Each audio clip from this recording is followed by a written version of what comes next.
வணக்கம் மக்களே! இன்னைக்கு நம்ம சேனல்ல 2020ல வெளிவந்த தி ஓல்டு காட் படம் எப்படி இருக்குன்னு பார்க்கலாம். படத்தோட கதை என்ன அப்படின்னா, பல யுகங்களா எத்தன தோட்டா பட்டாலும் சரி, எவ்வளவு பெரிய அடிபட்டாலும் சரி, அதெல்லாம் இப்படிங்கிறதுக்குள்ள ஒரு காயம் மறைஞ்சு போற மாரியான சாகா வரம் கிடைச்ச ஒரு பவரோட இருக்காங்க ஹீரோயின் அண்ட் அவங்க கேங்கு.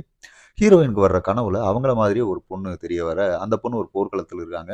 அவங்கள கண்டுபிடிச்சு கூப்பிட்டு வரதுக்காக அவங்க கிளம்பி போறாங்க. அதே நேரம் சயின்டிஸ்ட் ஒருத்தன் சாவுல இருந்து தப்பிக்கிறதுக்காக மருந்து கண்டுபிடிக்கிற முயற்சியில இறங்கியிருக்கான். அதுக்கான சக்திகள்லாம் ஹீரோயின் அண்ட் கேங் கிட்ட இருக்குன்னு தெரிஞ்சு, அவங்கள கடத்திட்டு வந்து அவங்கள யூஸ் பண்ணிக்கிறதுக்கும் நினைக்கிறான். அப்ப அந்த ஹீரோயின் அண்ட் கேங் அவன்கிட்ட இருந்து தப்பிக்க என்னல்லாம் பண்றாங்க. அவங்கள பிடிக்க இவன் என்னவெல்லாம் பண்றான். கனவுல வந்த அந்த பொண்ணு இவங்க கூட சேர்ந்தாங்களா? இல்லையா? அப்படிங்கிறது தான் இந்த படத்தோட மொத்த கதைக்களமே. நடிகர்கள் எல்லாருமே அவங்களோட பங்களிப்பா நல்லாவே குடுத்துருக்காங்கன்னு சொல்லலாம். குறிப்பா ஹீரோயின் ஆக்ஷன் சீன்ஸ் உட்பட பல காட்சிகள அட்டகாசம் பண்ணியிருக்காங்க. பேக்கிரவுண்ட் மியூசிக் படத்துக்கு நல்லாவே கை குடுத்திருக்கு. ஆக்ஷன் சீன்ஸ்ல அது செம்மையா ஒர்க்கும் ஆயிருக்கு.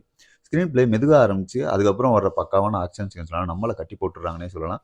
எல்லாரோட கேரக்டர் டிசைனும் ஓரளவுக்கு நல்லாவே இருந்தது. குறிப்பா ஹீரோயின் அண்ட் கேங்க்கு இருக்க பாசிட்டிவ், நெகட்டிவ் எல்லாம் சொன்ன விதம் சூப்பரா இருந்தது.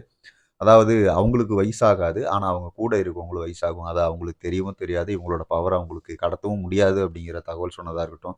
அங்கங்க ஹீரோயினோட தகவல பூரா ஒரு டீட்டெயிலிங்கா இருக்காத ஹீரோயின் அழிச்சுக்கிட்டே போறதா இருக்கட்டும், கொஞ்சம் நல்லாவே ஒர்க் பண்ணியிருக்காங்க.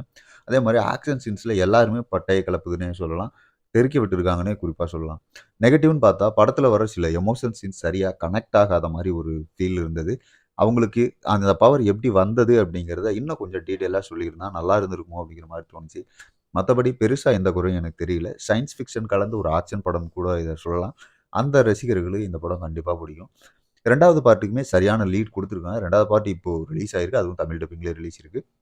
இந்த படமும் Netflixல தமிழ் டப்பிங்லயே இருக்கு. தமிழ் டப்பிங் நல்லாவுமே இருக்கு.